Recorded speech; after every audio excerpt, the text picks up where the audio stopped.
Hello everybody, welcome back to StrangeVoodooTV. I'm Buddy Strange. How is it going, everybody? What is up? I hope you guys are having a great week, and let's just get into this week of AAF pick'ems and wrap-ups. So, first off, the win of the week is going to be the Arizona Hotshots beating Orlando. Are you kidding me? That was absolutely insane. It was a mix of everything. I mean, Arizona's defense came out to play. The Paulos kind of looked a little out of sync, like they've been winning. They were on a streak. They're comfortable. They looked a little too comfortable and they got beat. It also didn't help that there were some players that either missed or went missing during the game. Terrence Garvin, Okine, players like that. Garvin getting ejected for not even a punt. Are you kidding me, ref? That was a tap on the cheek. That was basically a good job tap to the face. You know what I'm saying? And plus he hit the face mask. It's not like he's hurting the guy. But anyway.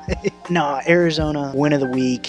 They got the job done, and that was actually a pretty damn good job. So, gotta give props to the Hotshots. Alright, loss of the week is going to be the Memphis Express. If you lose to who I have ranked worst 2 weeks in a row, especially this past week, and by bad, Zach Mettenberger got knocked out in the very first play by Carter Schultz sack. Good job, Carter Schultz. Thanks for opening up space for newly signed Johnny Manziel to get in there and start, although he's not going to start this next week. Per report, he might start the week after though, so I'm kind of excited. I'm not sure who'll get to start, Mettenberger or Silvers, but my bet is for Silvers. Either way, I don't see Memphis's week being too good this week either. Spoiler alert. Anyway, now that being said, it hurts, but it's a have to put them loss of the week. All right, SVTV's players of the week. Let's get into it. First off, offensive player of the week, LaDamian Washington. Okay, he's a wide receiver from the Birmingham Iron, and apparently he went off.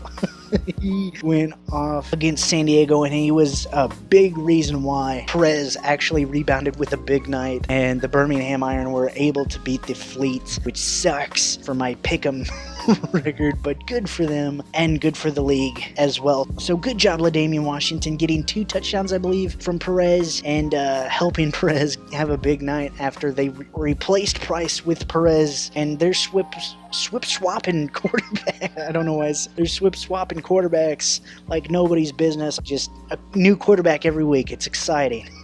I don't know, but hey, it worked out for the Iron this week, and it worked out for LaDamian Washington this week. Your Week 6 Offensive Player of the Week. All right, Defensive Player of the Week is going to be DeMarquise Gates of Memphis Express. Outside linebacker guy was just on fire. Yes, they lost. Yes, it was bad. No, it was not good. But he racked up the tackles. He was just off the charts all over the field. Best part of that game was DeMarquise Gates going off, and I just had to give it to him this week. Just make myself feel a little bit better about something. But no, I think he definitely did earn it this week. He performed really well, and DeMarquise Gates gets it this week. All right, Special Teams Player of the Week is going to be Greg Ward Jr. of the San Antonio Commanders. Yes, it could have been a few of the kickers, but nah, it was a punt return that was pretty awesome. Greg Ward Jr. to close out the half, and I don't know. I just feel like I had to give it to them this week. I like Greg Ward Jr., and I'm glad he's doing well, and especially in the return game. That was pretty exciting to watch. So yes, Special Teams Player of the Week this week, Greg Ward Jr. All right, now everybody, time for the highlight package of the week, and let her rip, baby. What? 3rd and 15 for Orlando. Garrett Gilbert pressured, then Garrett picked off at the 45. What an athletic play by Steven Johnson. Extended it from being a 3-and-out to the end zone. Perez looking for his 3rd. He's got it. Touchdown Iron. LaDamian Washington. Perez back to pass again. Quick trigger, left sideline. Caught. Downfield. All the way to the Fleet 23. 3rd and 10. Under 20 seconds to go. Gilbert over the middle of the field, complete, has his man Jalen Marshall. Team's favor. Wide open, Berkovici has a man. Dantes Ford breaks a tackle. Left sideline, stiff arm. Still headed to the end zone. Gilbert to throw, balls on the ground, hot shots recover. What a huge play by this Arizona defense. 10. The far sideline. As Truesdale open breaks a tackle, another inside the 40, down to the 35, inside the 30, and finally forced out of bounds. For 20 yards so far, another passing down. As he throws, this one is complete, middle of the field, and now outside the numbers on the right side. It's LaDainian Washington still on his horse. 25, 20, he's going to go to the house. Another touchdown pass for Luis Perez. 3rd and 9. Wolford throwing to the left side. Rashad Rod on 3rd and 1. They will go to the air. Corner of the end zone. Touchdown, Apollos. Woodrum, with all the time in the world, scrambles right, throws it down the far sideline, and intercepted Arnold Tarplin. 3rd and 8. Wolford going to the air. Has a man wide open. And again, walking into the end zone is Jarrell Presley. The day for him. 40 on his first. Greg Ward Jr. Lifting under it. The 21. Ward.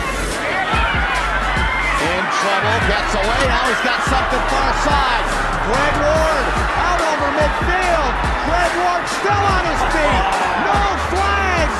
Greg Ward, 79 yards to the high. Alright everybody, I hope you enjoyed that highlight package of the week. Hopefully you're liking these. If you are, hit me up in the comments down below. Tell me how much you're liking it. Or if you're not liking it, I'd love to hear that opinion too. Just let me know down in the comments below, and that'll be good. Okay, and now we have how we did last week. We went 1-4, 25%, which puts us at 42% on the season with a 10 out of 24 pick'em record so far. So, we're looking to get better this week. But before we do, let's check out these power rankings buddies. Week 7 power rankings. Here we go. Let's go. Power rankings. Week 7 power rankings buddies. Week 7 power rankings. First off, we still got the Apollos. Yes, they got beat, but I don't think that warrants dropping them down, merits dropping them down at all. They're still by far the best team in the league to me, and I mean, it might have just been a fluke. It might have been actual skill of the Hotshots coming in strong, or just a bad day. You know, everyone has a bad day except the 72 Dolphins, and you know, I can't fault them for that. They're still the only team without multiple losses, so definitely Apollo's number 1. Commanders. I have the Commanders jumping up to number 2. Yeah, I had the Fleet last week, and I made my argument on why the Fleet were better than the Commanders, but yeah, that turned out to be completely flawed as the Iron just steamrolled the hell out of the Fleet this past week. So, Commanders, yes, I gotta give it to them this week. Their defense has been dominating, and I'm very impressed by that defense. Their defense has been probably top 3, top 2 this past couple of weeks, and maybe even 1 this past week. They were dominant, and yeah, they fall at number 2. So number 3 is going to be the Iron beating the Fleet. You got to put them ahead of the Fleet, and they're still one of the top teams in the AAF, no doubt about it. Their defense is really good, and their offense catches sparks every now and again. It's just, can they remain consistent? That's the biggest question, is can the Iron's offense stay consistent? Maybe Perez caught a little bit of confidence in this last game, scoring his first touchdown of the season, first couple of touchdowns of the season in this past game, so maybe he catches confidence, maybe that offense turns around and they get on track, but who knows. Number 4 is going to be the Fleet. Yeah, they lost.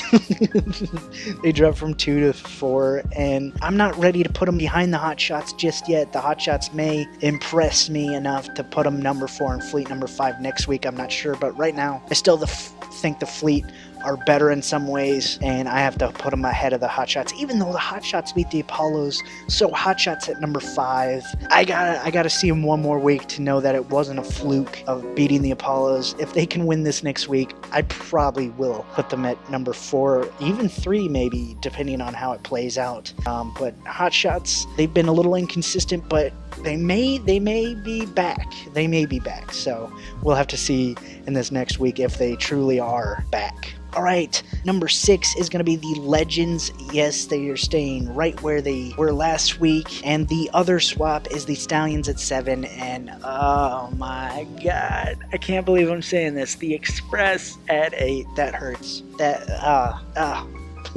Anyway, no, the Express are at 8, and there's this week's power rankings. I kind of don't want to go over the rest. I mean, the rest is plain and simple. The Express has lost to every team except the Fleet, and yeah, they're clearly, as much as I hate to say it, the worst team in the AAF at this point in time. Oof, ouch. But I still will remain strong that their defense is really good. and maybe Manziel can come in and turn the tides a little bit. Not this season. They are dead in the water this season, but maybe by next season they can get something going. All right, now that we got the power rankings out of the way, let's pick some games.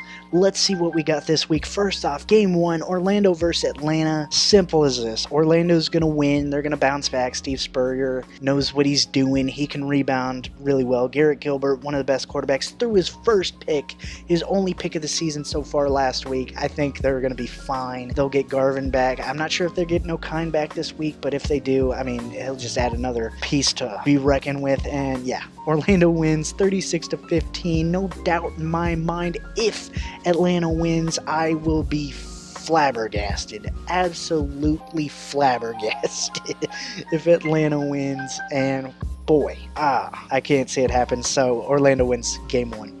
All right, game 2, Salt Lake versus San Antonio. I have San Antonio winning. Salt Lake is near the bottom of the list for me. You guys know that. Their best quality is that defensive line with Carter Schultz, Mike Purcell, and the like.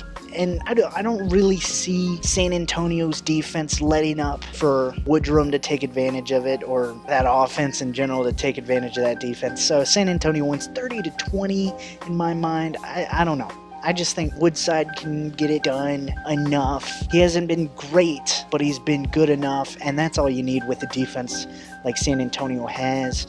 And then Mikhail McKay is just, he's a superstar in this league right now. And then Kenneth Farrow, I think they're good. San Antonio wins.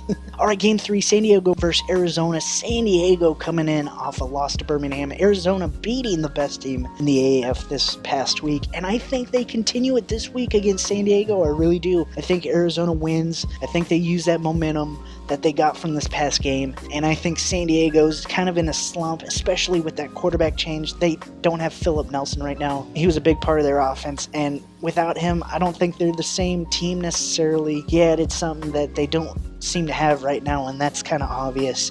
So I do think Arizona wins 27-23 over San Diego. I think their defense can stop Jaquan Gardner, Terrell Watson, and Mike Bercovici. I think they're going to be fine on defense, and then Arizona on offense, you know, Walford and Stockton and Ross, and they're gonna do all right, I think. All right, and the last game of the week, Birmingham versus Memphis, and I actually got Memphis in an upset. No, what about that though? No, Birmingham, I think, beats Memphis in this one. I've got Birmingham, unfortunately. If Manziel were playing, I'd still have Birmingham, but let's talk about that for a second. I am actually kind of excited that Manziel's a Memphis Expressian on the Memphis Express. Anyway, I'm glad he is hashtag all aboard. And now that he's in Memphis, he can do a line of coke off a rack of ribs rather than a chick's rack. So that's fun. No, all jokes aside, I'm actually excited to see how he does. I hope he's clean. You know, all jokes aside, I hope he's clean. I hope he's living a good life right now, and I hope he's ready and willing to play. He says he is, and he says he's ready. By next week, if he's in there, I would be more than happy to have him be successful on the Express. I'm ready and willing to give him a third chance at football, and hopefully he does pretty good. So we'll see how he does this week. I don't think they do it though. I think Birmingham wins 18-9 over the Express. We might see Manziel in the second quarter. I'm not sure. I think Silvers is getting the start, not Hackenberg. So, I mean, we'll see Silvers in there. And then, you know, if things go awry pretty quickly by the second half, we may actually see, with a limited package, Manziel play. So that'd be exciting. We'll see about that. But no, Birmingham wins this one. I think that's pretty easy to tell. But hey, there's been upsets. So maybe. But that is going to do it for us here today. I hope you enjoyed this video. If you did, hit that like button. If you haven't already, hit that subscribe button. We're trying to grow here, and that's one of the ways we do it here on YouTube, or that's what I'm told. So we'll see about that.